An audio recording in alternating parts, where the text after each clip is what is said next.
ভিডিওটির মূল উদ্দেশ্য আমাদের রাজ্যের মানুষজনের উন্নতি। তাই আপনাদের প্রথমেই রিকোয়েস্ট করব যে ভিডিওটি অন্তত শেষ পর্যন্ত মনোযোগ সহকারে একবারে শুনুন এবং অবশেষে আপনার মতামত জানান কমেন্ট বক্সে। আলোচনা করতে চলেছি লক্ষ্মীর ভাণ্ডার এবং যুবসাথী প্রকল্পের বাস্তবতা এবং যদি এই প্রকল্প একটু অন্যরকমভাবে চিন্তা করা হয় তাহলে সত্যি আমাদের রাজ্যের কতটা উন্নতি হওয়া সম্ভব।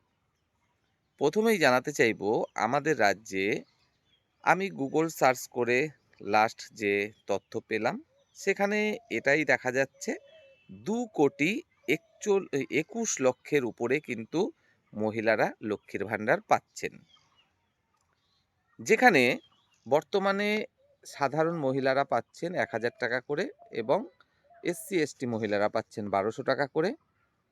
আগামীতে যেটা হতে চলেছে সাধারণ মহিলাদের জন্য 1500 টাকা এবং এসসি এসটি মহিলাদের 1700 টাকা করে প্রতি মাসে।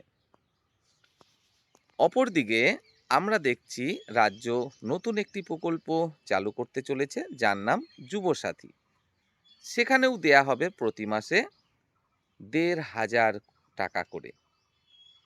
তো সেখানেও যে পরিমাণে ফর্ম ফিল আপ হচ্ছে, মনে করা হচ্ছে 1 কোটি ফর্ম ফিল আপ অবশ্যই সেখানে হতে চলেছে। লক্ষ্মীর ভাণ্ডারে প্রতি মাসে 1,500 করে গড়ে ধরলে প্রায় 3,000 কোটি টাকার বেশি প্রতি মাসে খরচ। আবার 1 কোটি যদি যুবসাথীতে ফর্ম ফিল আপ হয় সেখানেও তাহলে প্রতি মাসে 1,500 কোটি টাকা খরচ করতে হবে রাজ্যকে। শুধুমাত্র এই দুটো প্রকল্প মিলেই প্রায় 5,000 কোটি টাকার কাছাকাছি খরচ করতে হবে তার মানে রাজ্যকে। তো বিষয়টা হচ্ছে এরকম, সে 5,000 কোটি হোক বা 1,000 কোটি হোক বা 500 কোটি হোক, যেটাই হোক রাজ্যকে তো খরচ করতে হবে বা হচ্ছে। এই যে খরচটা রাজ্য সরকার করছে, এই খরচটার বিনিময়ে আমাদের রাজ্য কি পাচ্ছে? আপনারা কেউ কেউ কমেন্টে জানাবেন ভোট পাচ্ছে, কারণ ভোটের জন্যই এগুলো মূলত সরকার নিয়ে আসছে। দেখুন, ভোট তো প্রত্যেকটা রাজনৈতিক দলেরই প্রয়োজন। যারা যখন ক্ষমতায় থাকবে অবশ্যই চাইবে যে আমি এমন কিছু প্রকল্প আনি যাতে আমার জনপ্রিয়তা বাড়ে এবং মানুষজন ভোট আমাকেই দেয়। আমরা এখানে ভোটের প্রসঙ্গটা আলাদাভাবে রেখেই আলোচনা করতে চাইছি। রাজ্য এই যে প্রকল্পগুলো চালাচ্ছে লক্ষ্মীর ভাণ্ডার বা আগামীতে যুবসাথী আসতে চলেছে, আমি কখনোই এই প্রকল্পের বিরোধী নয়। কেন? কারণ এই প্রকল্পগুলোর মাধ্যমে কারো যে উন্নতি হচ্ছে না, কারো যে কোনো কাজে লাগছে না, পুরোটাই যে বেকার তেমনটাও কিন্তু নয়। হ্যাঁ, আমরা লক্ষ্মীর ভাণ্ডারে দেখছি এমন কিছু আমাদের দিদিভাইরা আছেন যাদের সত্যি এই টাকাটার প্রয়োজন নেই, তবু সরকারি টাকা কেন ছাড়বো?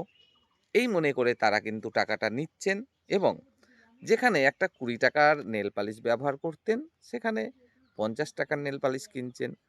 যেখানে একটা মানে মেকআপ ব্যবহার করতেন 100 টাকা দামের, সেটা এখন 300 টাকার করছেন।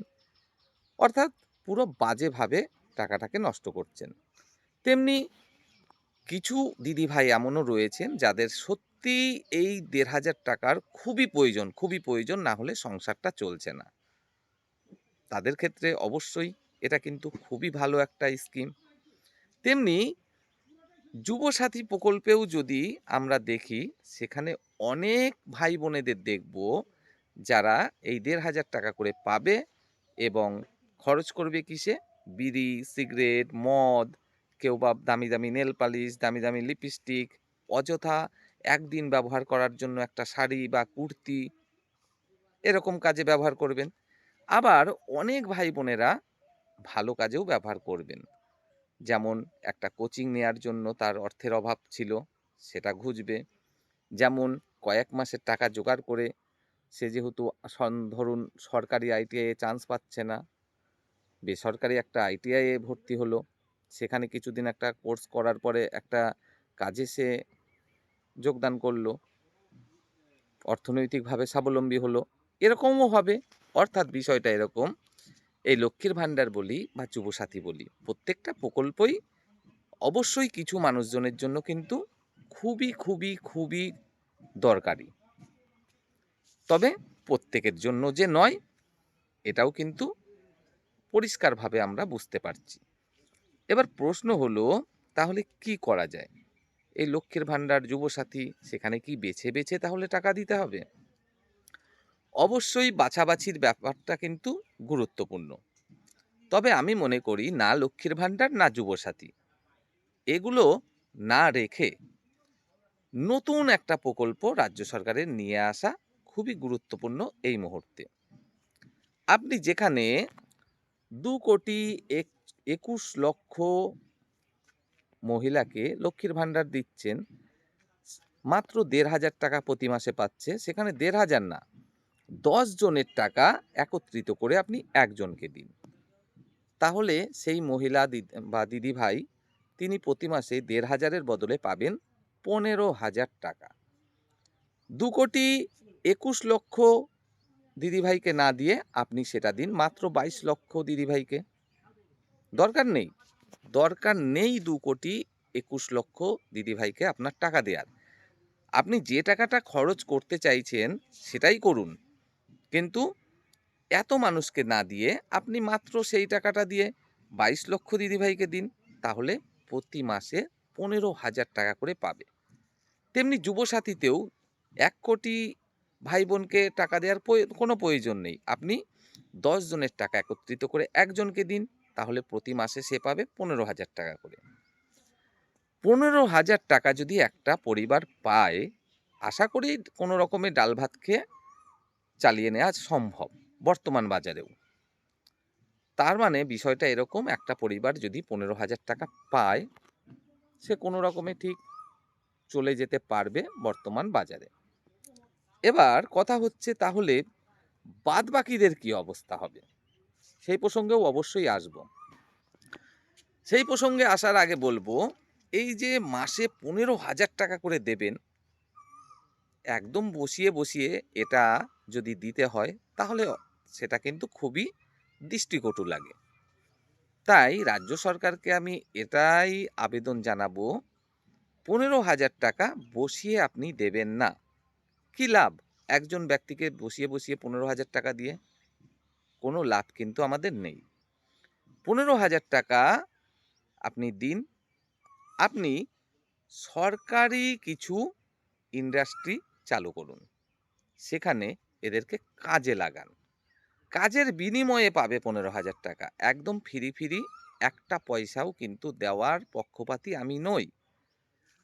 15,000 টাকা আপনি মাইনে দেবেন, তার বিনিময়ে আপনার যে কারখানাগুলো চালু করবেন, সেখানে ওনারা কাজ করবেন।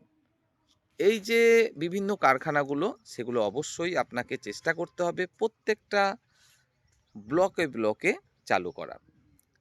আপনি যদি এই বিষয়টি সুনিশ্চিত করতে পারেন, তাহলে দেখা যাবে